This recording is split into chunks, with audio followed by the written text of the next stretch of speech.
সারা দিন বৃষ্টি ঝরেই যাচ্ছে মুষলধারে, বৃষ্টি থামার নামে নেই। তোমার দাদাভাই আজকে গিয়েছিল হসপিটালে, তো প্রতিদিনই যাতায়াত করছে, কিন্তু আজকে তো ছুটির দিন। আমার শ্বশুরমশাইয়ের অপারেশন হয়ে গিয়ে 5-6 দিনের মতো ছিল, তো আজকে ছুটি দিয়ে দিয়েছে।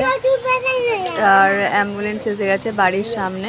অ্যাম্বুলেন্স ছাড়া তো নিয়ে আসা যাবে না, যেহেতু পায়ের সবে সবে অপারেশন হয়েছে। আর সকাল থেকে 11টা থেকে 4টে বেজে গেল ওদের আসার জন্য ওয়েট করছি। ওদের 11টার সময় রেডি হয়ে গেছে বেরোবে বলে, কিন্তু বৃষ্টি থামছে না। শেষ পর্যন্ত বৃষ্টি তো থামছে না, কিছু করার নেই, তাই চলে আসতে হলো। আর বাড়ির সামনে এইটুকু আমি শুধু ছাতা ধরলাম ঢোকানোর সময়টা।